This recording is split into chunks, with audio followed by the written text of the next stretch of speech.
Eloise point of view. Kasalukuyan akong naglilinis nang tawagin ako ng aking amo. Beautiful. Could you scratch my neck down to my back? Utos ng matanda at manyakis kong amo.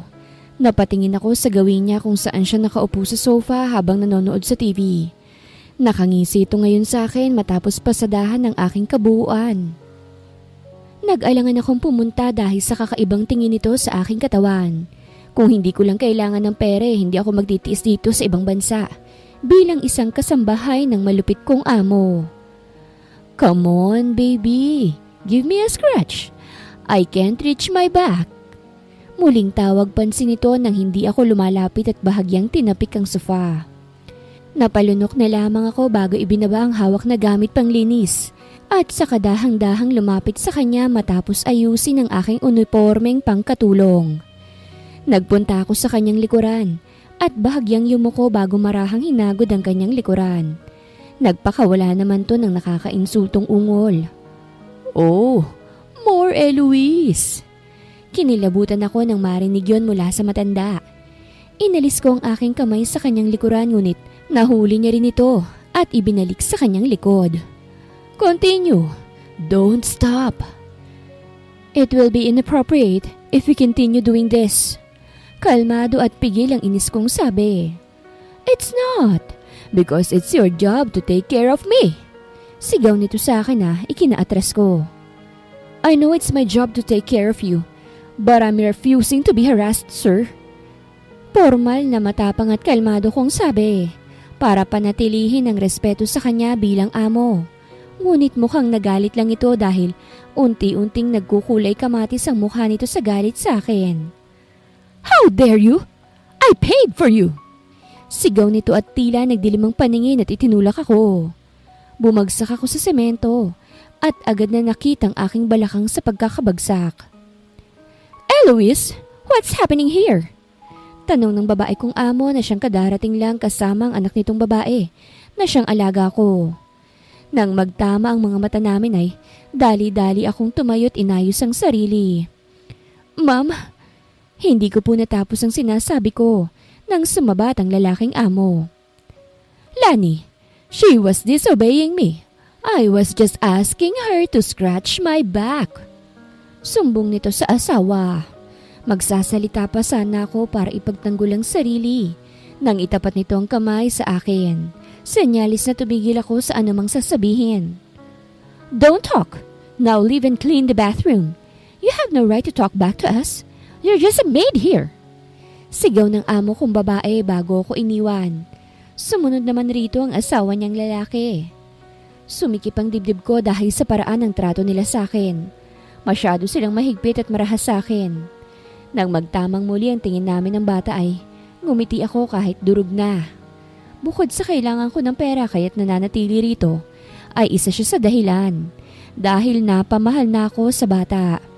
Isa pa'y hindi rin lang ako makaalis dahil wala sa akin ang passport ko. Kinuha ng aking amo.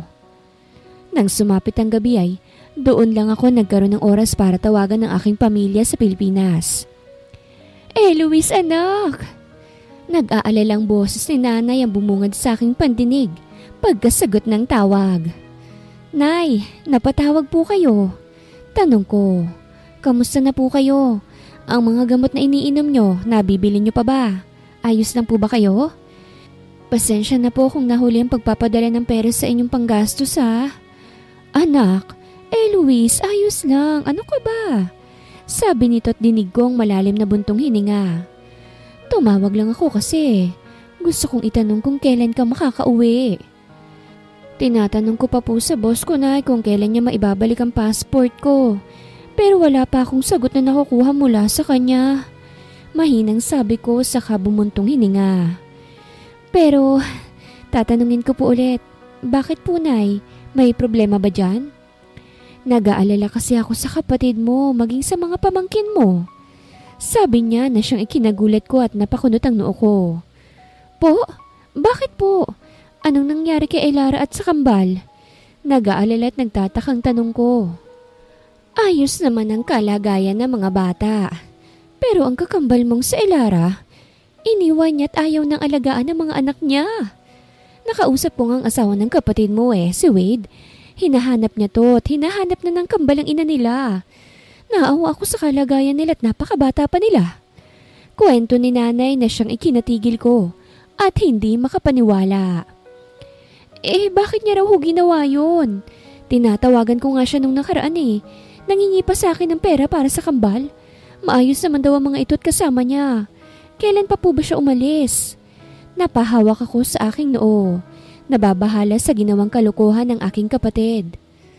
Matagal na anak. Ayoko lang sabihin sa'yo agad dahil alam kong mag-aalala ka.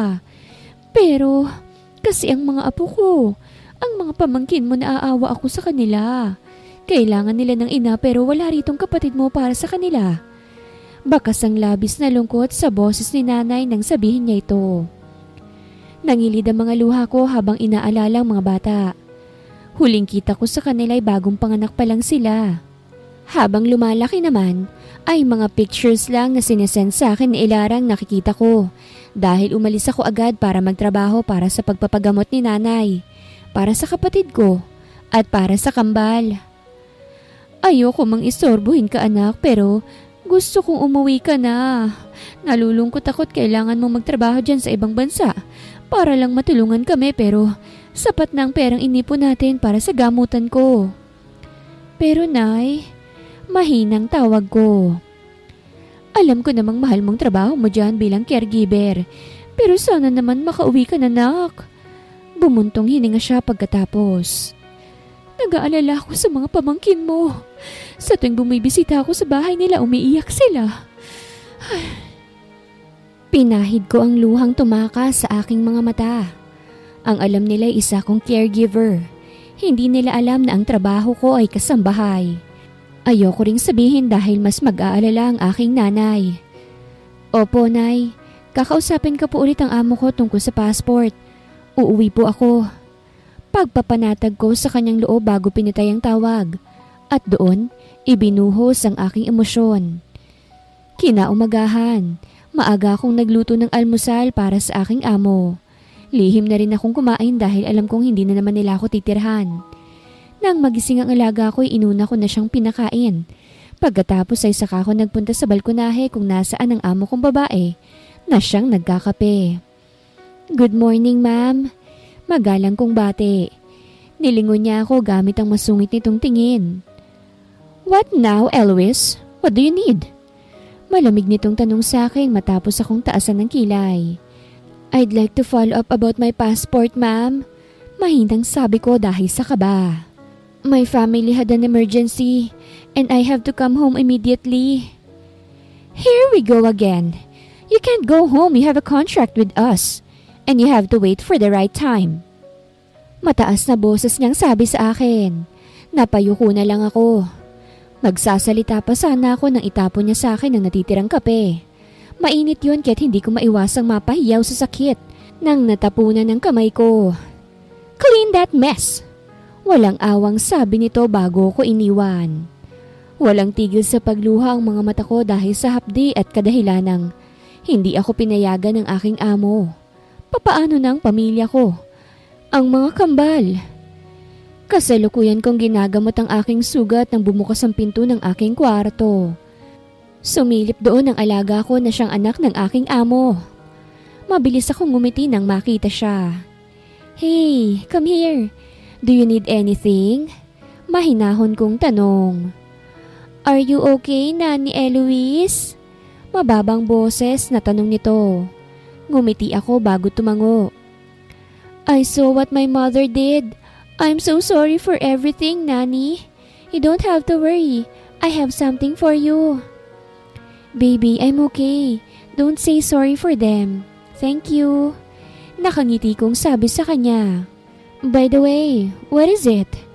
Tukoy ko sa gusto niyang ibigay. May inilabas naman siya sa kanyang maliit na sling bag. Nang makita ko'y nanlaki ang mga mata ko. Oh, why do you have that? Gulat kong tanong, pagtukoy sa aking passport. I sneak into my mother's room and I took your passport. Go now, Nani Eloise, while they're gone. Nagmamadaling sabi nito sa akin. But how about you? Naluluhang tanong ko. They will look for my new nanny. I will be okay. I will miss you. Go now, Nanny. Garalgal ang tinig na sabi ng bata sa akin. Umiiyak ko naman tong niyakap at panay ang pasasalamat ko sa kanya. Nang araw din ngayon ay tumakas ako at umuwi pabalik ng Pilipinas. Kasama ang kaibigan kong naghihintay sa akin para sabay kaming umuwi. Kalalabas ko lang ng airport nang tumawag ang aking kakambal na si Elara. Nasaan ka, Elara? Umuwi ka na. Mariing bungad ko sa kanya bago sumakay ng taxi. Oh, hi there my twin sister. Ayoko pa, saka na nagsasaya pa ako eh. Ikaw na bahala sa kambala. By the way, welcome home. Masiglang sabi nito sa kabilang linya na para bang lasing. Bakit ka ba umalis at iniwan ng pamilya mo? Malakas na boses kong tanong, hindi mapigilan ng inis sa kanya. Simple, pagod na ako sa kanila. Napakaingay at ang kukulit. Isa pa yung asawa kong walang pakinabang para sa akin. Para bang baliwala lang sa kanya ang pamilya nang sabihin yon. Paano mo nagagawang sabihin yan? You promised me, Elara, that you won't leave them no matter what. Halos mabitawan ko ang cellphone sa gigil sa kanya. Come on! Ikaw naman ang bahala sa kanila para sa akin, oh. Bye, my twin sister! Pagkatapos nun ay basta na lang ako nitong binabaan ng tawag. Napapikit ako ng mariin at napasabunot sa sariling buhok. Nang makauwi ako sa bahay, nakausap ko si nanay. Kailangan ka ng mga pamangkin mo, anak. Gumawa ka ng paraan para sa kanila. Pakikiusap ni nanay sa akin. Napatingin ako sa picture frame sa gilid. Naroroon ang picture namin ni Elara. Magkamukhang magkamukha kami. Walang pagkakaiba. Bukas na bukas rin ay pupunta ako sa kanila, Nay. Huwag na po kayong mag-alala. Pagpapanatag ko sa kamalalim na bumuntong hininga. This would be a big risk for me. Kinaumagahan, nagpahatid ako sa mansyon ni Wade, ang asawa ng aking kapatid. Good morning po. Nasaan ang mga kambalat si Wade? Magalang kong tanong sa kasambahay na nadaanan ko. Gulat na ekspresyon ang ibinigay nito sa akin. Ma'am Elara? Gulat nitong tanong. Oo nga pala at ako muna ang kakambal ko. Yes, nasan sila? Nakangiting tanong ko. Kinuha po ng kapatid ni Sir Wade ang kambal pansamantala. Si Sir naman po ay nasa kwarto niya. Malikot ang mga matang sagot ng kasambahay. Tila hindi makapaniwalang nasa harapan niya ako. Hindi ko na pinansin. Tumangot, nagpasalamat na lang ko't inakyat ang hagdan para puntahan ang kwarto ng lalaki. Kumatok ako ngunit walang sumasagot. Kaya't pinihit ko ng pabukas ang pinto dahil hindi naman ito nakalak. Inilibot ko ang tingin pagpasok ngunit walang tao. Pero dinig kong lagaslas ng tubig mula sa banyo. Umupo ako sa kama para hintayin siya. Saglit lamang ay lumabas ito. Laking gulat ko nang nakatapis ng tuwalya lang ito. Anong ginagawa mo rito sa pamamahay ko at mismong sa kwarto ko pa? Galit nitong tanong sa akin. Napalunok ako nang magtama ang aming mga mata. Katulad pa rin ng dati yon. Bumalik na ako. Patawarin mo na ako, Wade. Hindi ko na ulit kayo iiwan. Nasaan ang mga bata? Mababang boses kong tanong sa kanya. Itinuro niyang pinto. Lumabas ka ng kwarto ko at umalis sa pamamahay ko. Wala kang karapatang magtanong tungkol sa mga bata matapos mo silang abandonahin.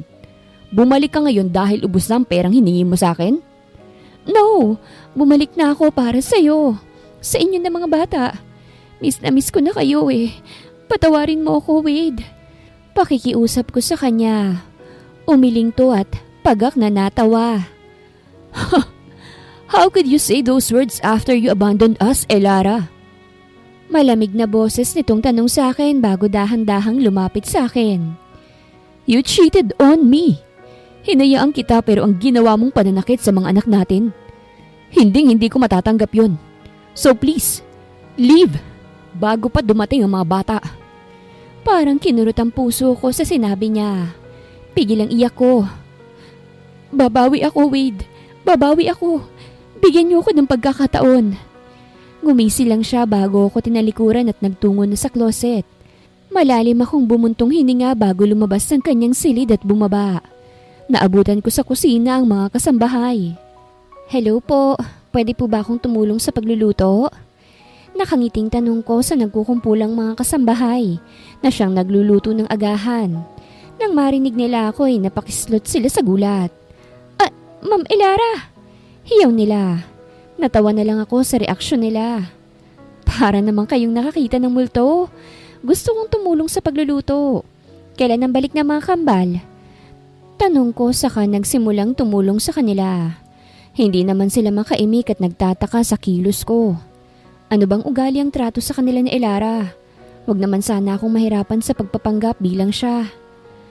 Baka mamayang hapon pa po, ma'am. Sagot ng isang kasambahay at bahagya silang dumistansya sa akin. Bakit ba parang ang layo-layo niyo sa akin? Wala naman akong sakit ah. Biro ko pa at natawa. Naninibago lang kami, ma'am. Ayaw niyo kasing lumalapit kami sa inyo dati. Sagot ng isa na ikinatigil ko.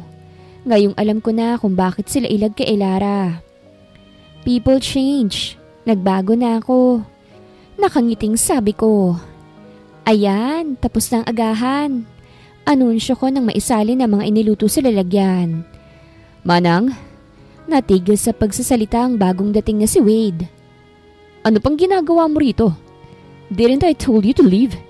Bakit ka tumutulong sa pagluluto? Naglagay ka ba ng lason para lasunin ako at tuluyang mawala sa buhay mo? Kunot noong paratang nito sa akin.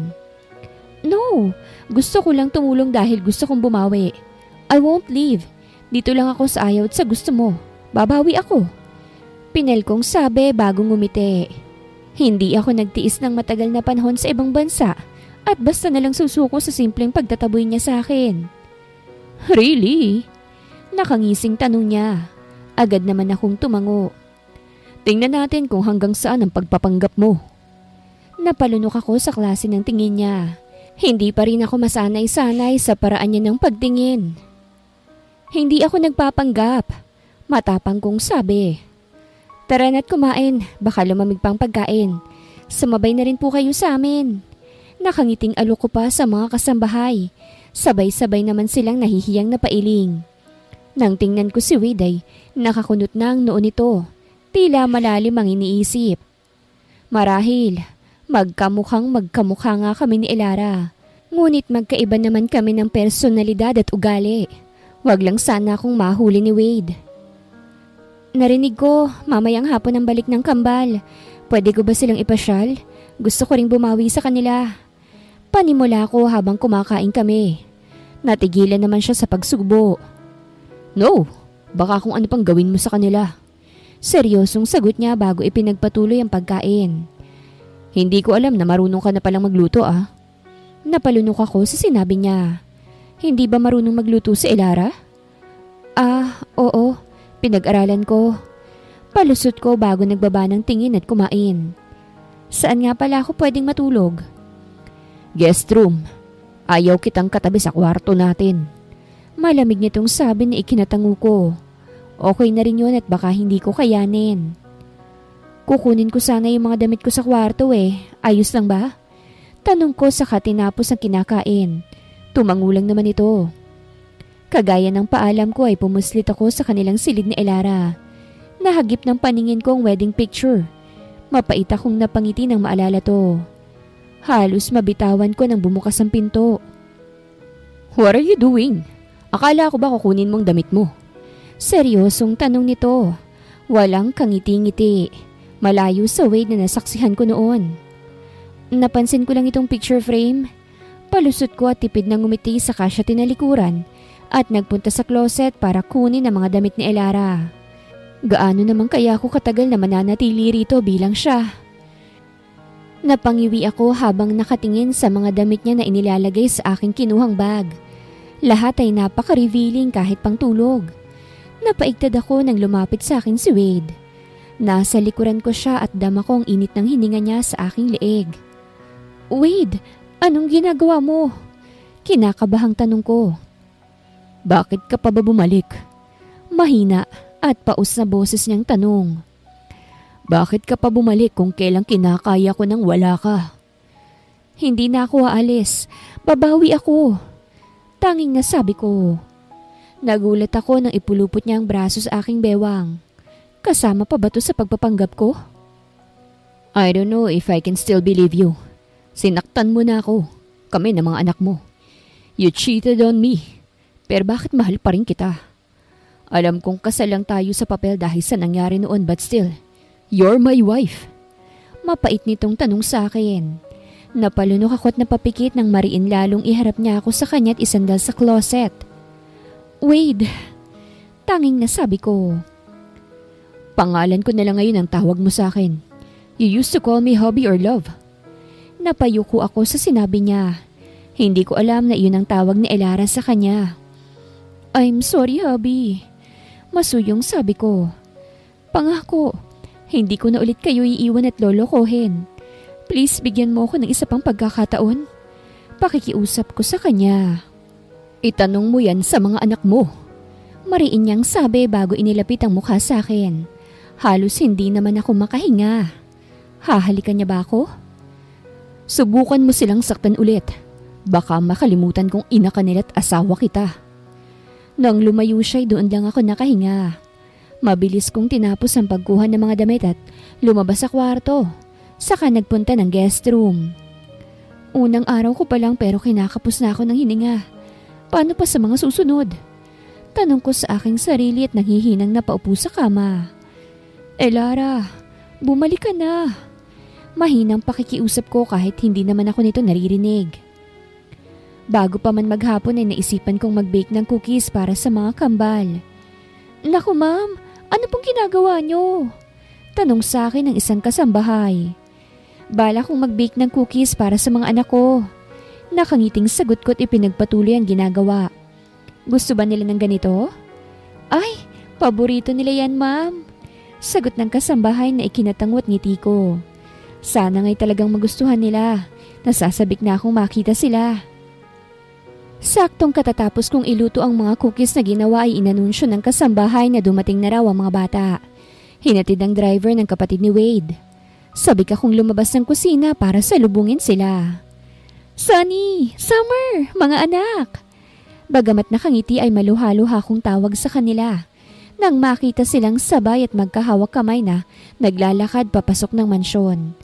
Tumakbo ko sa kanila papalapit. Ngunit natigilan ng dalawa at takot na tumingin sa akin. Huwag ka pong lalapit! Sigaw ni Summer sa akin. Nakalugay ang mahaba nitong buhok at ang mapulang labi ay nakanguso sa akin. Anong gagawin natin? Dinig kong bulong ng isang kambal na si Sunny sa kanyang kakambal. Itinago naman ito ni Summer sa likod. Mga anak, namiss kayo ni Mommy. Galit ba kayo sa akin? Mababang boses kong tanong sa kanila. Patawarin niyo si Mommy sa mga nagawa ko ha. Hindi ko na uulitin yun. Nagbago na ako. Hindi po. Sasaktan mo ulit si Sunny at papaluin kasi malakas siyang umiyak. Sigaw ni Summer sa akin bago ko itinulak at hinila ang kakambal saka sila tumakbo. Nilingon pa ako ni Sunny na ngayon ay naiiyak. Parang nadurog naman ang puso ko sa pinakita ng kambal. Ano bang ginawa ni Elara sa mga ito? At gano'n na lang ang takot ng dalawang bata. Hindi ko napigilan ang mga luha ko at wala itong paawat sa pagtulo. Gano'n ang epekto ng ginawa mo sa mga bata. Ngayon, takot na sila sa'yo. Boses yun ni Wade mula sa aking likuran. Huminga ako ng malalim at mabilis na pinahid ang mga luha at hinarap siya. Babawi ako. Hindi ako susuko. Malakas ang loob kong sabi kahit pa mahirap. Bakit ka umiiyak? Ikaw ang may kasalanan kung bakit sila ganyan sa'yo. That's your consequences for hurting them. Seryosong sabi nito. Tumango naman ako. Papaano ka? Mapapatawad mo pa ba ako? Mababang boses kong tanong. Hindi ko alam. Sagot nito bago ako nilagpasan. By the way, I like your cookies. Hindi ko alam na marunong ka palang mag-bake. Papuri nito bago ko tuluyang nilagpasan na siyang ikinatigil ko at napakurap-kurap. Nagpunta ako sa kusina at naabutan ng kasambahay. Nagpunta ba rito si Wade? Tanong ko. Opo ma'am, tinikman niyo itong binik niyong cookies. Abay nasarapan si sir. Ngingiti-ngiting sabi nito. Sa hindi naman malamang dahilan ay napangiti rin ako. Agad ring naalis ang tuwa sa naisip. Asawa siya ng kakambal ko. Kumuha ka na ng sayo. Pwede bang pakihatid to sa mga kambal? Huwag mo nalang sabihin gawa ko para hindi sila magalit. Magaan ang ngiting sabi ko. Sigurado po ba kayo, ma'am? Tanong niya. Tumango naman ako at sinenyasan siyang umalis na. Nang mainip ay nagpunta ako sa kwarto ng kambal at lihim silang sinisilip. Napangiti ako ng tahimik at masaya nilang kinakain ng ginawa kong cookies. Summer, I like this. Masarap. Ngumunguyang sabi ni Sunny habang nakatingin sa hawak na cookies. But don't tell it to her. Baka saktan ka niya ulit.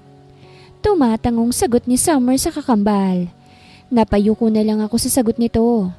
Sa kabilang banday masaya ako at matapang ito para sa kakambal. Sa ngayon, sapat na muna siguro yung ganito. Paunti-unti makukuha ko rin ang loob nila.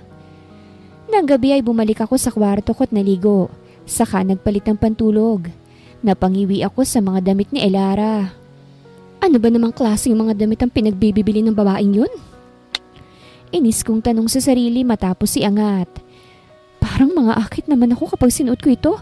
Labas na labas ang kaluluwa. Napapailing kong sabi. Saka kinuha ang nighties na medyo desente. Matapos magbihis ay naisipan kong magpalamig sa balkonahe. Hindi ko inaasahang maaabutan ko rin si Wade. Aatras sana ako nang maramdaman niya ang presensya ko at lingunin. Trying to avoid me? Tanong niya bago sumimsim sa basong may alak. Umiling naman ako at nagpatuloy sa paglapit sa kanya. Anong ginagawa mo rito? Gabi na. Pero nandito ka't nagiinom. Hindi ko maiwasang pagsabihan siya. And so, anong pakialam mo? Pamamahay ko to. My house, my rule. Masungit nitong sabi. Asawa mo ko. At ang ibig sabihin lang nun, may karapatan din ako. Sagot ko't hinarap siya. Really? Ngayon ginagamit mo na yung pagiging asawa ko? Samantalang dati bago ka umalis, ayaw na ayaw mo sa akin. Nakangisi man ay ramdam ko ang pait sa boses niyang sabi. Dati yun, sinabi ko sa iyong nagbago na ako. Mababang boses kong sabi. Hindi na ako yung dating ako. Pinagsisihan ko na. Hindi pa rin ako naniniwala. Sabay inom niya sa natitirang laman ng baso. Papaano mo ako mapapaniwala? Sa paraang gusto mo. Sagot ko habang hindi maalis ang tingin sa mga mata niya. Sigurado ka ba? Sa paraang gusto ko? Mapanghamong tanong niya. Napailing na lang ako bago tumango. Dahan-dahan siyang lumapit sa akin at iniyuko ang ulo sa aking leeg na tila inaamoy ako. Bagong pabango mo. I like it. Paos na boses niyang sabi habang nakapikit. Naiangat ko ang aking ulo para bigyang laya siya sa ginagawa. Bagong bili ko sa may labas. Mahinang sagot ko. Nakuyom ang palad ko nang dumampi ang kanyang malambot na labi sa aking leeg. Wade, hindi ko mapigilang tawag sa kanya. Why? Ayaw mo pa rin sa akin? Tanong niya. Mabilis akong umiling. Gagawin kong lahat mabawi lang ang tiwala niya. Nila ng mga kambal. Good girl, my wife. Sagot niya at tumaas ang halik sa aking panga, papunta sa aking labi. Napapikit ako't napahawak sa kanyang damit nang maramdaman ko siya. Nang hindi ako tumugon ay kinagat niya ang pang-ibaba kong labi. Kalaunan ay nadala ko sa mainit niyang halik at kusa siyang tinigon at nakipagsabayan sa kanyang ginagawa. Para mo kong ibinabalik sa 4 na taong nakalipas. Pausang boses na sabi nito nang humiwalay siya sa akin. Napalunok ako at nag-iwas ng tingin. Iba ang halik mo. Para bang nung una tayong nagkakilala? Naninibago ka lang. Iwas tinging sagot ko. Sige, mauna na akong matulog. Matulog ka na rin pagkatapos mo dyan. Mabilis kong paalam at tumakbong papalayo sa kanya. Mabilis ang pintig ng puso ko nang makabalik sa aking kwarto. Ano bang nangyayari sa akin at hinayaan ko ang sariling maapektuhan niya. Nasaan ka na ba kasi, Elara? At hindi ka pa bumabalik? Halos maiyak sa kabakong tanong sa sarili. Hanggang kailan ba ako magpapanggap? Kinaumagahan ay sinadya kong maagang gumising at unahan ang mga kasambahay para sa pagluluto ng agahan. Ano kayang masarap lutuin? Mahinang tanong ko sa sarili bago nagtingin ng stocks sa ref. Kasalukuyan akong nagluluto ng may tumikhim sa aking likuran. Napaigdad ako sa gulat dahilan para mapaso ako sa kawali. Aray! Sigaw ko't agad na nailayo ang sarili. Agad namang lumapit sa akin si Wade. Hindi ka nag-iingat. Masungit na sabi nito matapos hugasan sa lababo ang daliri kong napaso. Nagpunta siya sa lagayan ng first aid at nilagyan ng ointment ang napaso. Tulala ko naman siyang pinanonood. Ayos lang ako, Wade. Paso lang to. Mahinang sabi ko para bitawan na niya ang kamay ko. Ayaw na ayaw mong magluto dahil ayaw mong naiinitan o napapaso ka. Pero bakit ngayon? Nangunguna ka pa sa mga kasambahay. Kunot ang noong tanong niya. Parte pa ba to ng pagpapanggap mo para mapaniwala mo kaming bumalik ka na at hindi mo na kami iiwan? Mabilis akong umiling at binawi ang kamay ko sa kanya. Ginagawa ko to dahil gusto kong bumawi sa inyo at bilang nanay ng mga anak ko at asawa mo. Kung mali ang tingin mo, labas na ako doon.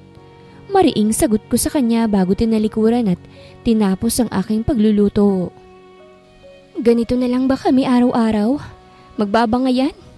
Hindi ko siya masisisi. May kasalanan sa kanya sa Elara. Nang saktong gising na ang mga kasambahay ay ipinahanda ko na sa kanilang agahan sa hapag at umakyat sa taas para puntahan ang kwarto ng mga kambal. Pagbukas ko ng pinto ay sakto namang kababangon lang nila. Agad akong ngumiti sa kanila. Hello mga baby kong kambal. Kamusta ang tulog nyo? Good morning. Masiglang bungad ko sa kanila ng may ngiti. Nagkatingin na naman ang dalawa. Umupo ako sa kama nilang pareho at sinenyasan silang lumapit sa akin. Nagkatinginan pa sila bago nag-aalangang lumapit. Bakit po? Tanong sa akin ni Sonny. Bakas ang takot sa mga mata nito na kagaya ng akin. Pareho ko silang kinarga at pinaupo sa aking hita. Patawarin niyo si Mami kung nasaktan at napaiyak ko kayo Pangako, hindi na yun mauulit at aalagaan ko na kayo. Hindi na ulit aalis si Mami. Nakangiti. Namamasa na ang aking mga mata. Hindi ko na kayang iwan ulit sila sa kamay ng kahit na sino. Sabi niyo po, ayaw niyo sa akin kasi iyakin kami. Nakangusot inosenteng sumbong sa akin ni Summer. Niyakap ko silang pareho at doon. Tahimik na pinakawala ng mga luhang napakabilis mamuo pagdating sa kanila. Hindi yun totoo anak. Mahal na mahal kayo ni Mommy. Hindi na ako magagalit sa inyo. Garal-gal ang tinig kong sagot sa kanila. Humuiwalay sila ng yakap sa akin saka ako hinarap. Nagulat ako nang sabay nilang punasan ang luha ko. Tahan na po, Mami. Hindi na po kami tampo ni Summer. Nakangiting sabi ni Sunny. Agad namang tumango si Summer at niyakap nila ako. Basta po, promise hindi ka naaalis at iiwan kami Mabilis naman akong tumango sa kanila. Naiiyak nila akong niyakap ng mahigpit. Napapikit ako ng mariin. Ito ang ilang taon kong tiniis na hindi sila makita at makasama. Sabay-sabay kaming bumaba sa dining area. Naabutan namin si Wade na kasalukuyang nagkakape at nagbabasa ng dyaryo. Nang marinig ang pagdating namin ay napaangat ng tingin. Hello my babies, kamusta ang tulog nyo? Maamong tanong niya sa mga anak. Ayos lang po, Daddy. Masiglang sagot ni Summer sa ama. Kinarga ko naman si Sonny at iniupo sa upuan dahil hindi nito maabot. Si Wade naman ang nag-upo sa isang kambal. Daddy, okay na po kami ni Mommy. Hindi na niya kami po iiwan. Nakangiti at inosenteng kwento ni Sonny sa ama. Para bang hindi sila 3 taong gulang dahil sa paraan ng pagsasalita. Really? That's good. Sabi nito sabay tingin sa akin ng mariin na para bang sinasabi nitong mag-uusap kami mamaya. Nag-iwas na lang ako ng tingin at pinagsandok ng makakain ng kambal. Patapos na kami sa agahan nang dumating ang hindi inaasahang bisita. Ang kapatid ni Wade. Oh, nakabalik na palang magaling kong hipag. Nakangisi at nanguuyam nitong sabi. Not here, Wella. Nandito ang mga bata. Mahinang bulong ni Wade sa kapatid. Ngumiti naman ako saka tumayo. Sinenyasan ko siyang sumunod at agad naman itong ginawa. Ano na naman bang kailangan mo sa kuya ko at bumalik ka pa? Ang dinig ko sumama ka sa ibang lalaki ah. Lara, nahumbos na bang perang hiningi mo? Nakakunot noong tanong nito. Hindi ako bumalik para sa anumang material na bagay. Bumalik ako dahil nagbago na ako at gusto kong bumawi sa pamilya ko. Mahirap ang paniwalaan pero iyon ang totoo. Mahinahon kong sabi sa kanya. Siguraduhin mong totoo yung sinasabi mo dahil baka lunukin mo lang yan bandang huli. Ayoko nang makita yung mga pamangkin at kuya kong inaabandona at pinaiyak mo na naman. Ako ang makakalaban mo. Mataray niyang sabi sa akin bago ako tinalikuran. Hindi ko siya masisisi na mag-aalala at mahal niya lang talaga ang mga bata at si Wade. Anong pinag-uusapan niyo? Halos mapatalon ako sa gulat nang marinig ang boses ni Wade. Bigla itong sumulpot. Wala. Sagot ko. Masama naman ako nitong tinitigan. Hindi mo siya masisisi kung masama ang loob niya sa'yo. Sa kanya ko pinababantayan ng mga bata sa tuwing abala ako sa trabaho. Natahimik ako sa sinabi niya. Kung ganun ay dapat ko pang pasalamatan ng kapatid niya. Ngayong tinanggap ka na ulit ng mga bata. Ngunit may balak kang saktan ulit sila. Umalis ka na lang. Wala akong balak na iwan at saktan ulit sila. Siguraduhin mo. Dahil hindi ko na sila kayang makitang umiiyak ng dahil sa'yo na siyang ina nila. Tumango na lang ako sa sinabi niya at hindi na sumagot pa. Siya nga pala, pupunta rito si nanay para bisitahin ang mga bata. Pagbibigay alam ko sa kanya. Tumango lang siya at walang sinabi. Wala naman siyang galit sa magulang ko. Nang dumating si nanay, ay agad ko siyang sinabihan tungkol sa ginagawa ko. Hanggang kailan ka magpapanggap, anak? Mahinang boses niyang tanong. Kasalukuyan kaming nasa may swimming pool area. Hindi ko po alam, Nay. Hanggat kaya ko. At hanggat hindi pa nakakabalik si Elara. Sagot ko matapos tumingin-tingin sa paligid kung may tao ba.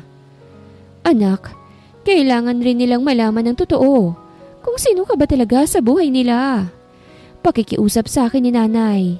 Natahimik ako sa sinabi niya. Ano pong ginagawa niyo rito sa pool area? Nay, hinahanap kayo ng mga bata. Boses yun ni Wade. Kaya't otomatiko kaming natigilan ni nanay sa pag-uusap. Binibilinan ko lang itong asawa mo. At baka gumawa ng kalokohan na naman. Siya nga pala gusto kong hiramin ng mga apo ko at dalhin sila sa bahay. Umuwi rin kasi ang kuya ni Elara. Naroroon ang mga pinsan ng kambal. Palusot ni nanay at pasimple akong tinignan. Mukha namang nakumbinsi si Wade dahil tumango ito. O sige, mauna na muna ako ha. Paalam ni nanay. Akmang susunod na ako sa kanya nang hilahin ni Wade ang braso ko. Let's talk. Malamig nitong sabi. Lagi naman tayong nag-uusap ah. Alanganin kong sabi dahilan para makatanggap ako ng matalim na tingin mula sa kanya. Tungkol ba saan? Tanong ko na lang at nang hindi na siya magalit pa. About the twins' birthday. Seryosong sabi ko na ikinagulat ko. Birthday? Agad kong inalala ang buwan. July na pala next month at birthday na nila. Mag-aapat na taon na sila. Don't tell me you forgot their birthday. Salubong ang kilay niyang tanong. Mabilis naman akong umiling. Hindi. Nawala lang sa isip ko na sa susunod na buwan na. Anong plano? Tanong ko. Ito ang unang beses na makakasama ko sila sa kaarawan nila. Madalas kasi ay picture lang nilang pinapadala ni Elara. Magkakaroon ng children's party. Yun din ang request ng kambal. Sagot niya na ikinatangu-tangu ko. Dito nagaganapin? Tanong ko na tumango naman siya. Gusto kong tumulong sa pagluluto at pagpe-prepare. Sa pagkasabi ko, hindi ko na malayang napaatras na pala ako sa swimming pool at nawala ng balanse. Napahawak ako sa kanyang damit, dahilan para maisama ko siya sa pagbagsak sa tubig. Ay! Tili ko at nagkanda ubo-ubo sa tubig na nainom. Kung si Elara ay marunong lumangoy, ako naman ay hindi. Wifey! Sigaw niya nang makitang nalulunod na ako. Lumangoy siya papunta sa akin at kinarga ko bago pinaupo sa poolside. Damn! Hindi ka talaga marunong mag-ingat! Galit niyang sabi sa akin. Ubo lang na isagot ko sa kanya. Tignan mo pa yung suot mo, napakanipis. Sita niya sa akin nang mapatingin ako sa sariling damit ay napapikit na lang ako nang makita ang refleksyon ng suot kong pulang bra at panty. Ang nipis ng nighties na suot ko, lalo ngayong nabasa ito. Idagdag mo pang kulay puti. Sorry. Nahihiyang sabi ko't akmang tatayo nang idiin niya ako. Don't move. Kukuha ko ng tuwalya. Hindi ka papasok sa loob ng ganyan. Makikita ka ng mga bata. Seryosong sabi niya bago umahon sa tubig at kumuha ng bathrobe at isinuot sa akin. Sa simpleng ginawa niya ay hindi naman mapakali ang puso ko sa pagtibok. Hindi pa rin yata ito nakakalimot sa nakaraan. Nadatnan namin sa sala ang mga bata kasama si nanay. Nang makita kami ay namilog ang inosente nilang mga mata. Mommy! Daddy! Bakit hindi niyo po kami sinama ni Summer sa swimming? Nakangusong tanong ni Sonny. Nagkatinginan kami ni Wade at sabay ring nag-iwas ng tingin. Sa susunod anak, sagot ni Wade at saka hinila akong paakyat. Nagulat ako nang huminto kami sa tapat ng kwarto niya. Sa kwarto naming mag-asawa. Bakit dito tayo? Sa guest room ang kwarto ko. Pagpapaalala ko sa kanya. Huwag ka nang maraming tanong. Just go to the bathroom. Inis niyang sabi at hindi makatingin sa akin. Sumunod na lang ako para hindi na kami magtalo. Binilisan kong maligo at lumabas na tanging bathrobe lang ang takip sa katawan. Nadatnan ko siyang nakaupo sa kama. Paglabas ko ay natigil sa aking katawan ang kanyang tingin. Bakit? Tanong ko at bahagyang nakaramdam ng pagkailang. Napaisip lang ako. Sabi niya, matapos ay tumayo at lumapit sa akin. Matagal na rin simula nang huli nating gawin yun. Napalunok ako sa kanyang sinabi. Ano bang sinasabi mo? Kinakabahang tanong ko bago natawa ng alanganin. You know what I mean, Elara. Mababang boses niyang sabi. Ang mga matay malamlam na nakatitig sa akin at ganun rin ako sa kanya. Hindi ko magawang alisin ang titig ko sa mga mata niya. Kahit unti-unti na niyang inaalis sa pagkakatali ang roba na suot ko. Ano bang gagawin ko? Anong sasabihin ko? Itutulak ko ba siya? 4 na taon. Halos maglilimang taon na ang nakalipas simula nang gawin ko ang bagay na ito. Hanggang sa tuluyang malaglag sa sahig ang suot kong bathrobe at marahan niyang haplusin ang aking balikat. I missed you. Mahinang bulong niya sa akin matapos pasadahan ang aking hubad na katawan. Natigilan siya nang mapatitig sa peklet ko sa aking tagiliran. Anong nangyari dito? Tanong niya habang hawak ang peklet ko sa aking balat. Yun ang peklat mula sa pagkakapaso na ginawa ng aking amo sa akin noon. Wala yan. Nasagi ko lang yung plancha dati. Pagsisinungaling ko. Hindi ko alam kung naniniwala ba siya dahil nagtagal ang titig niya roon. Kalaunan ay marahan niya akong kinarga at inihiga sa kama. Wade, baka maabutan tayo ng mga bata. Palusot ko para lang maiwasang mangyari ang bagay na ito. Shh! Abala sila kasamang nanay mo. Don't think of them. Be my wife again. Baritonong boses na sabi nito bago hinubad ang pang-itaas na damit at inibabawan ako. Inilagay niya sa aking ulunan ng parehong kamay at pinagsalikop ang aming palad. Napapikit ako nang dumampi ang hubad naming katawan sa isa't isa. Walang pag-aalinlangan kong tinugon ang mapusok niyang halik hanggang sa mauwi sa mainit na pagtatalik. May halong gigil ang bawat galaw niya. Pilit kong pinapantayan ang kilos niya ngunit masyado siyang sabik, kaya't nagpaubaya na lamang ako. Pabagsak siyang nahiga sa aking tabi matapos naming gawin ang bagay na yon. You're still tight, kahit pa alam kong hindi lang akong nakapasok sa'yo. Parang bulang naglaho ang kasiyahan ko dahil sa sinabi niya. Gusto kong ipagtanggol ang sarili ko ngunit mas pinili kong manahimik at bumangon sa kakinuhang hinubad kong bathrobe. Babalik na ako sa kwarto ko. Mahinang boses na sabi ko matapos itong maisuot. Walang lingon-lingon ko siyang iniwan sa kwarto. Ginusto mo ito, Eloise, kaya panindigan mo. Mahinang pagpapatatag ko sa aking sarili nang makarating sa silid. Nang hihina akong napaupo sa sahig at doon pinakawala ng luha na kanina pang nagbabadya. Mabuti na lang at dinalhan ako ni nanay ng desenteng mga damit ko. Kaya iyon na ang isinuot ko at natulog para makapagpahinga. Ngunit naalimpungatan ako nang marinig ang maliliit na tinig. Shh! Baka magising si Mommy. Alam kong boses yun ni Summer. Sabi ni Daddy, bantayan natin si Mommy. Boses naman yun ni Sonny. Ilang saglit lang ay rinig ko ang pagbukas ng pinto. Babies, gising na bang mami nyo? Boses yun ni Wade. Pinakiramdaman ko ang sarili at doon ko napagtantong mainit ako. Punta na kayo kay lola nyo. Ako nang bahala sa mami nyo. Huwag pasaway, okay? Pagbalik nyo magaling ng mami nyo. Kalmadong paliwanag ni Wade sa mga bata. Nanatili naman akong nakapikit. Okay, Daddy. Sabihin mo na lang po kay Mami na umalis na kami kapag nagising.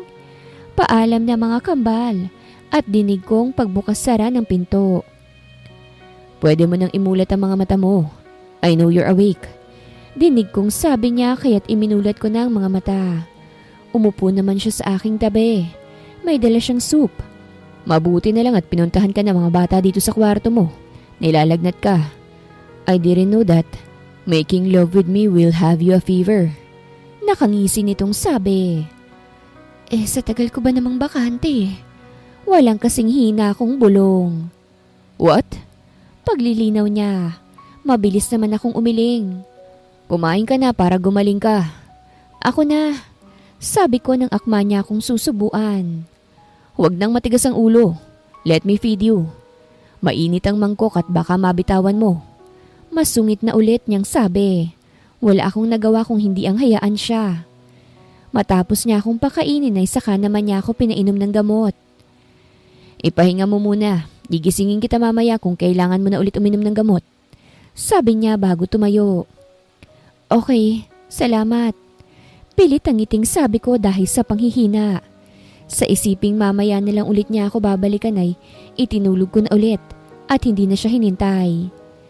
Muli akong nagising nang marahan niya akong tapik-tapikin. Wake up, wife. Iinom ka pa ng gamot. Marahang pagising niya sa akin. Iminulat ko naman ang mga mata at tinanggap ang gamot na ibinigay niya at saka ininom at muling bumalik sa pagtulog. Akala ko pagkatapos nun ay umalis na siya ngunit kinaumagahan nang magising ako at maayos ang pakiramdam ay nasa tabi ko siya at mahimbing na natutulog. Salamat. Mahina akong sabi sa kanya habang nakatitig sa gwapo at maamo niyang mukha habang natutulog.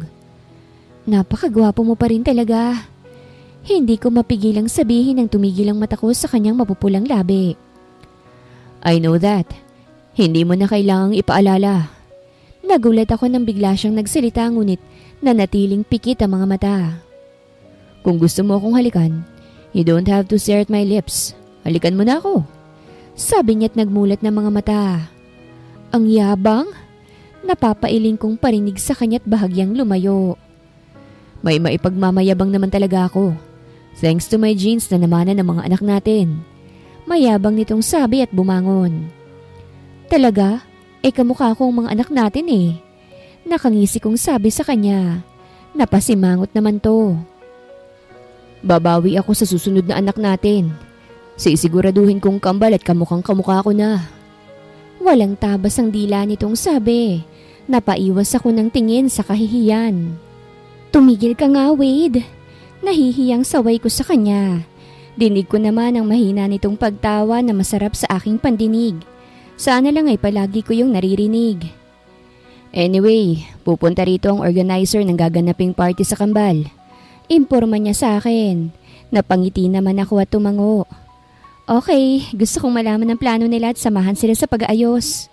Tumango lang siya sa sinabi ko. Kagaya ng sinabi niya ay dumating ang organizer. Mabuti na lang din at maayos na ang pakiramdam ko. Mabilis na lumipas ang mga araw hanggang sa dumating na ang araw ng kaarawan ng kambal. Happy birthday, my twins! Umagang umaga ay pinuntahan ko sila sa kanilang silid. Bit-bit ang cake na ginawa ko kagabi para sa kanila. Pupungas-pungas sila ng bumangon. Wow, Mommy! My cake! Tuwang-tuwang komento ni Summer. Yes, baby. Binake ni Mommy yan para sa inyo ni Sunny. Nakangiting sabi ko at sinindihan ng cake. Pare-pareho kaming natigilan ng bumukas ang pinto. You will blow your candle nang wala ako? Kunwaring nagtatampong sabi ni Wade sa mga anak. May dala itong 2 maliliit na rosas para sa mga anak. Oops! Sorry, Daddy! Sabay na sabi ng dalawa at mahinang humagikik. Natawa na lang tuloy ako. Lumapit si Wade sa amin at iniabot ang bulaklak sa kambal bago sila ipinaupo sa magkabilang hita. Make a wish na! Alok ko sa kanila. Sabay naman silang pumikit ng nakangiti. Wish po namin, sana hindi na kami iwan ni Mommy at magkabati na sila ni Daddy. Sabay na sabi nila bago hinipa ng kandila. Nakangiti at natitigilan ko namang hinarap si Wade na siyang nakatitig na ngayon sa akin. Kapag ba nalaman niyang lahat-lahat, ang totoo, matatanggap pa ba niya ako? Hapon ginanap ang party. Mga kaibigan ng kambal at mga magulang nila ang imbitado. Maging ang malalapit na kaibigan ni Wade at ang pamilya niya. Ganon rin sa pamilya ko. Wow! Ang pretty naman ng mga anak ko. Nangingiting papuri ko sa kanila habang titig na titig sa kanila. Because you're pretty too, Mommy. Sagot ni Summer sa akin. Sabay ko naman silang niyakap.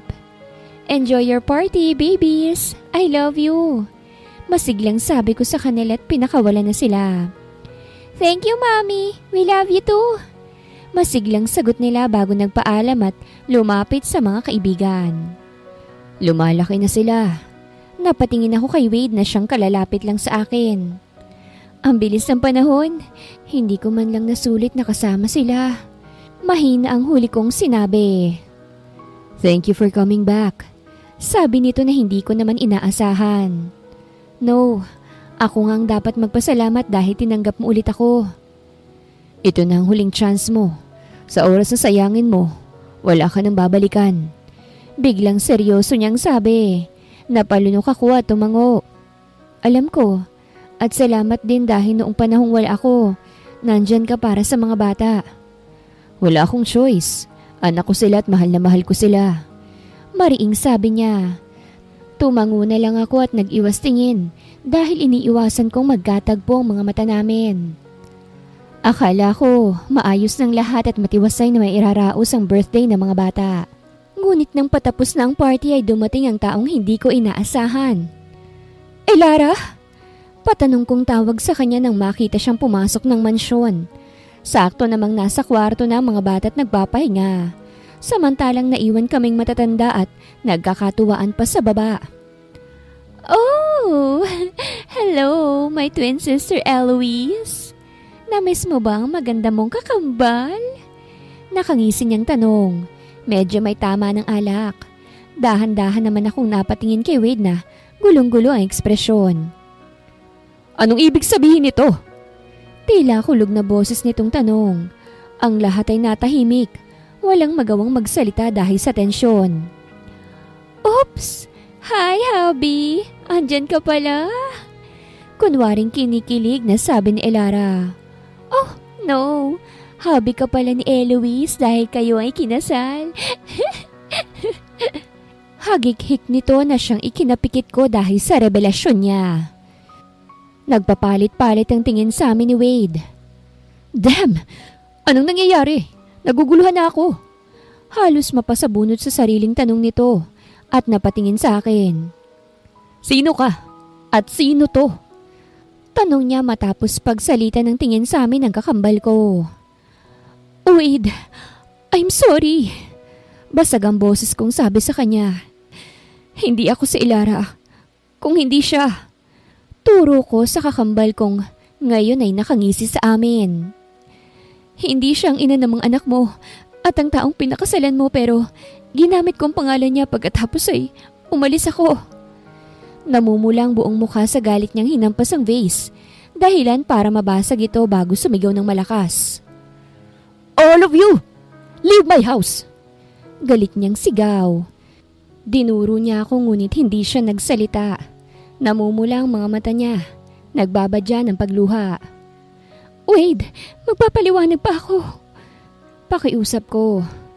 Please. Pagmamakaawa ko. No! Leave now! Galit nitong sigaw na halos ikatalon ko sa gulat.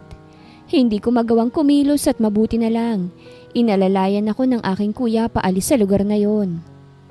Pagkarating sa bahay ay umiiyak kong sinampal si Elara. Ano bang problema mo? Sigaw ko sa kanya. Umalis ka nang walang pasabi sa akin. Akala ko maayos ang lahat habang wala ako. Nagtrabaho ko sa abroad bilang OFW para sa'yo, kay nanay at sa kambal. Pinakiusapan kitang bantayan at alagaan sila dahil hindi pa ako handa. At napakalaki ng responsibilidad ko pero anong ginawa mo, Elara? Sinaktan at iniwan mo lang sila. Sigaw ko at napahagulgol. At kasalanan ko ngayon ang lahat? Gusto ko lang naman ng kalayaan dahil sawa na ako sa pamilya na dapat ay sayo. Sigaw niyang pabalik sa akin. Nang hihina akong napaupo na agad naman akong inalalayan ni nanay. Kalayaan! Ni minsan hindi ko naisip yan para sa sarili ko. Dahil kayo ang iniisip ko. Nagpakahirap ako sa ibang bansa bilang kasambahay. Dahil kailangan nyo ng pera. Akala nyo caregiver ako? Hindi. Hindi ko sinabi dahil alam kong mag-aalala kayo. Tiniis kong pagmamaltrato nila sa akin para lang may maipadalang pera sa inyo. At ang tanging hinihiling ko lang ay ang mga anak ko na pinagkatiwala ko sa iyo. Dahil maaga akong nagkapamilya. Dahil sa isang pagkakamali. At hindi ako handa roon. Higit sa lahat kailangan kong tumulong sa inyo. Hindi mo man lang ginawang kaisa-isang pabor ko sa iyo. Walang tigil sa pag-iyak kong sumbat na para bang sa paglipas ng taon ay iyon ang lahat ng kinimkim kong sakit. Lahat sila'y natahimik maging ang kakambal ko ay nawalan na ng tapang habang kaharap ako. Pero nangyari na eh. Ano bang magagawa ko? Sarkastikong tanong ko bago sinikap na tumayo at nagpunta sa kwarto ko dito sa bahay. At doon inilabas ang lahat ng bigat na nararamdaman. Ano bang kasalanan ko at kailangan kong magdusa? Mahina akong tanong ko sa sarili bago niyakap ang parehong tuhod. Nang umaga na ay nagpunta ako sa mansyon ni Wade, ngunit wala na ito roon kasama ang mga bata. Pasensya na ma'am pero umalis na po si Sir Wade. Kasama po yung kambal kaninang madaling araw. Hindi ko ho alam kung saan nagpunta eh. Sabi ng isa sa mga kasambahay. Natahimik ako at tanging pagtangwang na isagot. Doble-dobleng pagkadurog ang nararamdaman ko. Para akong lantang halaman ang bumalik sa aming bahay. Anak, saan ka ba nagpunta? Nag-aalalang tanong ni nanay sa akin. Iniwan na nila ako, Nay. Mahinang sabi ko. Ano? Saan sila nagpunta? Tanong nito ngunit kibit balikat lang ang sagot ko at nilagpasan siya. Saka muling nagkulong sa kwarto. Muling umiyak hanggang sa wala nang mailabas. Bumukas ang pinto ngunit hindi na ako nag-abala pang lingunin to. Luis. Boses yun ni Elara. Hindi ako sumagot at nanatiling tulala habang nakatalikod sa gawin niya. Patawarin mo ko kung binugo kita, kambal. At kung naging makasarili ako. Masyado kasi akong nilamon ng pagiging ganid ko sa pera at kalayaan eh. Dumating sa punto na minsan kong nasaktan ng mga anak mo. Pero hindi ko yun sinasadya. Umalis ako at iniwan sila dahil natatakot na ako baka masaktan ko uli sila. At gusto ko nang tumakas sa kanila. Napakuyumang palad ko sa paliwanag niya. Mas masakit pala kung marinig mo sa mismong taong nanakit sa mga anak mo ang kasalanan nito. Pangako Luis, babawi ako sa'yo. Aayusin kong pamilya mo. Hahanapin ko sila para sa'yo. Mahal kita, kambal. Sana naman mapatawad mo pa ako. Huling sabi niya bago tumayo't iniwan akong mag-isa. Pinahid ko ang aking luha nang tuluyan siyang umalis. 1 linggo na ang lumipas. Wala pa rin akong balita sa mga mag-ama ko. Maging kay Ilaran na basta na lang naglaho pagkatapos akong kausapin. Nay, kahit anong gawin ko wala talaga. Ayaw na talaga ni Wade at desidido siyang ilayo ang mga anak namin sa akin. Mas mabuti nga sigurong bumalik na ako sa ibang bansa at tapusin ang kontrata ko sa amo ko bilang kasambahay. Nakapagdesisyon na ako para kahit papaano mabawasan ang sakit at maibaling ko ang atensyon ko sa ibang bagay. Sigurado ka ba anak? Hindi ba't sinasaktan ka nila roon? Nag-aalalang tanong sa akin ni nanay. Tipid naman akong ngumiti. May alaga po ako doon nanay. Matanda ng ilang taon sa mga anak ko. Siguro naghihintay na sa akin ang batang yon. Siya nga ang dahilan kung bakit ako nakauwi eh. Pagkukwento ko sa batang inaalagaan ko. Kung anong desisyon mo anak, at kung hindi na kita mapipigilan, doon na rin ako. Walang magawang sabi ni nanay sa akin. Wade's point of view. Matapos ang gabing yun, ay napagdesisyonan kong umalis ng mansyon kasama ang mga anak ko't ilayo sa kanilang ina. Masyadong magulong sitwasyon at ayokong madamay sila dahil maging ako'y naguguluhan sa mga nangyayari. Daddy, asan po si Mommy? Nagbaba ako ng tingin nang marinig ang tanong ng anak kong si Sonny. Nasa malayo, baby. May work. Pagsisinungaling ko. Hindi nila alam ang tungkol sa nangyari at wala akong balak sabihin dahil masyado pa silang mga bata. Babalik pa po ba siya? Tanong muli nito sa akin. Yumuko ako at pinantayan siya. Babalik pa siya. Maliit ang ngiting sabi ko kahit pa mismong sarili ko ay hindi sigurado kung handa pa ba akong pabalikin siya. Okay po, Daddy. Pakisabi po kay Mommy, miss na namin siya ni Sonny. Nakangiti at bibong sabi ng anak ko. Tumango na lang ako rito sa kamalalim na napabuntong hininga nang umalis na ito. May nag-doorbell. Hudyat na may tao sa labas. Napakunot ang noo ko nang maisip na wala naman akong iniimbitahang pumunta rito sa kondo ko. Pagkabukas ko ng pinto ay nagsalubong ang kilay ko nang makita ang taong iniiwasan ko. Wait! Sigaw nito na akmang isasara ko ng pinto. Ako to, si Elara, ang nagpanggap mong asawa sa matagal na panahon. Anong kailangan mo? Malamig kong tanong. Gusto ko sanang makausap ka tungkol sa nangyari. Please, hayaan mo naman akong kausapin ka. Halos mahigit 1 linggo kitang hinahanap. Pagmamakaawa nito sa akin. Napabuntong hininga ako saka tumango. Wag dito, sa baba tayo. May coffee shop doon. Baka marinig tayo ng mga bata rito. Tumango naman siya sa sinabi ko. Wade, hindi na ako magpapaligoy-ligoy pa. Paninimula niya nang makaupo na kami. Tahimik lang ako nakatingin sa kanya. Nung gabing may nangyari sa inyo ni Eloise noon, 4 o 5 taon nang nakakaraan ay nagbunga yun, hindi ba? Nang mahanap mo siya ay labis ang kaba niya lalo nang malaman mong buntis siya at alokin siya ng kasal. Kaya naman nagmakaawang kakambal ko sa akin. Nakiusap siya na kung pwede gamitin niya ang pangalan ko at ang pagkatao ko sa oras na mga anak siya't maikasal sa'yo. Bumuntong hininga siya at huminto. Nakuha naman ang sinasabi niya ang atensyon ko. Bakit niya ginawa yon?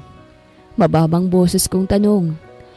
Dahil sa takot, hindi handa, at may malaking responsibilidad siya sa amin.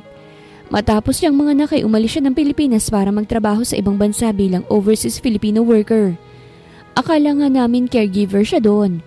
Pero ang hindi namin alam, isa pala siyang kasambahay at minamaltrato ng kanyang amo at hindi makauwi dahil hawak nila ang passport niya.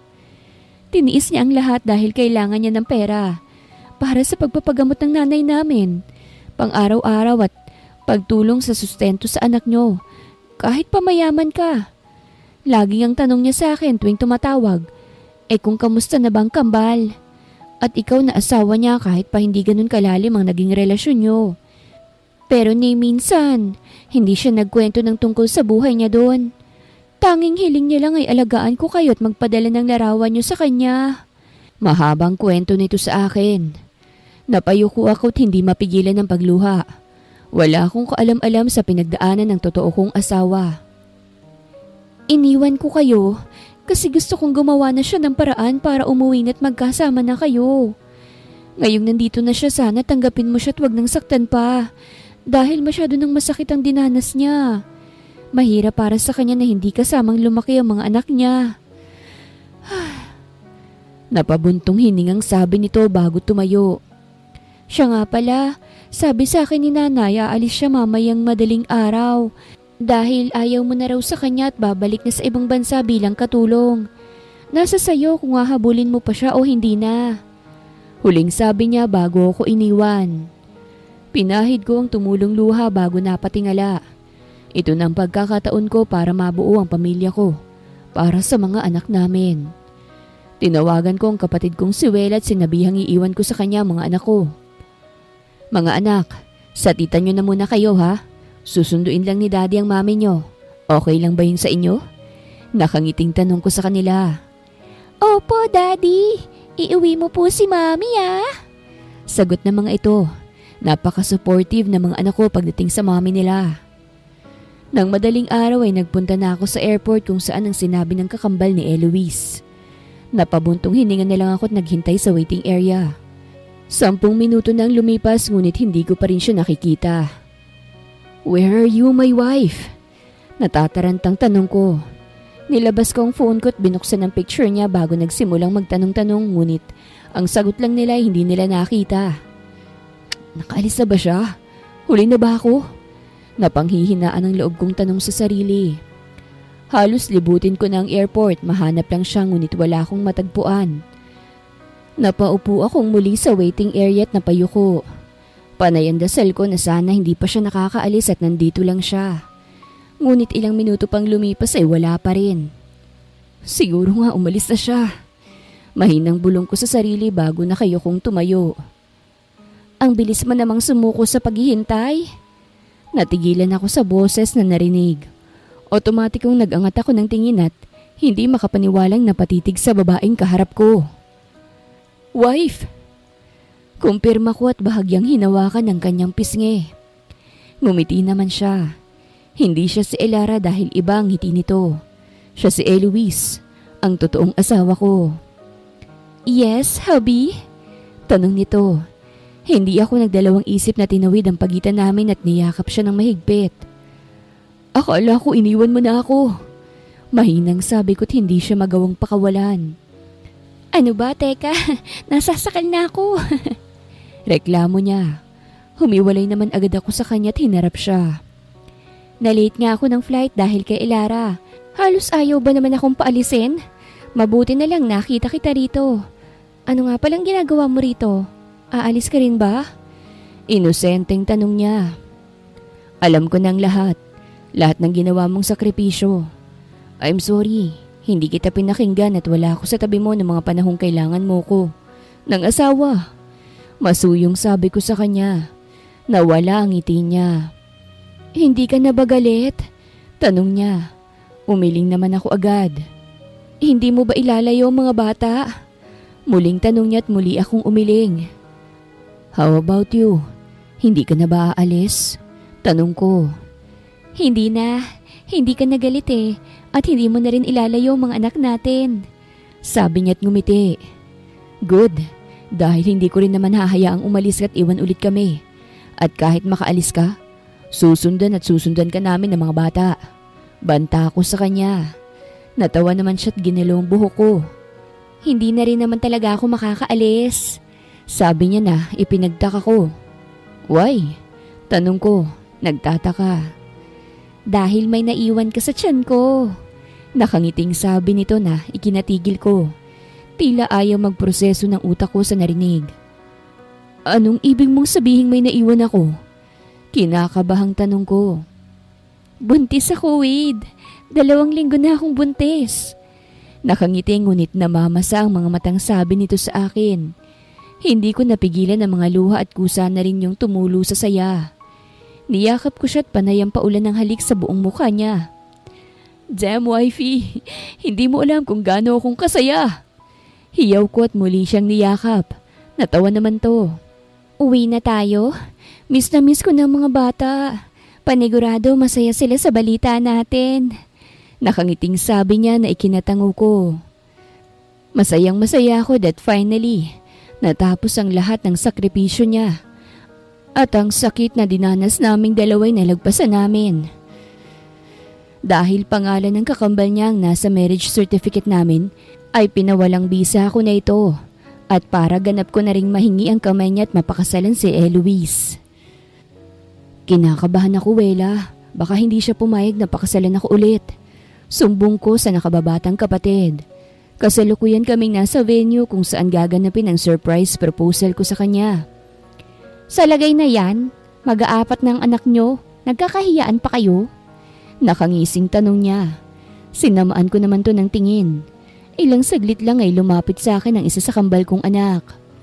Daddy, sabi po ni Tita Elara papunta na sila mami rito. Ano pong gagawin natin? Inosenteng tanong ng anak kong si Summer. Kandalunok-lunok naman ako sa kaba. Pumunta ka muna sa lola mo anak at isama mong kakambal mo ha? Sagot ko. At pagturo sa nanay ni Eloise na nasa hindi kalayo ang pwesto. Agad namang sumunod ang aking anak. Ilang saglit pa'y namatay ng ilaw. Hudyat na dumating na siya at nakaalalay sa kanyang kapatid. Lalo pat buntis siya at baka mapano. Binalot ng malamyos na musika ang paligid. Kasabay ng pag-alis ng takip sa kanyang mga mata ay siyang pag-ilaw ng paligid. Gulat niyang inilibot ang tingin hanggang sa huminto mga mata niya sa akin. Ang sabi sa akin kakain lang kami ng ice cream. Hindi ko alam na ganito pala. Agad itong naging emosyonal dala na rin ang pagiging buntis niya. Ngumiti ako at lumapit sa kanya bago siya halikan sa noo at inakay papunta sa mga petals na nasa sahig at hugis puso. We're no longer husband and wife. Panimula ko. Agad namang nawala ang ngiti niya. Pinawalang bisa ko ang kasal natin dahil ayoko namang pangalan ng kakambal mong nakasulat doon. Kaya ngayon, sa harapan ng mga anak natin, ng pamilya ko at ang pamilya mo, mga kaibigan, gusto ko sanang formal at ganap na hingin ang kamay mo para pakasalan. Hindi na dahil nabuntis kita at may anak na tayo, kung hindi dahil napatunayan ko kung gaano kitang kamahal. Pagtatapat ko, natawa ko nang makitang umiiyak na siya.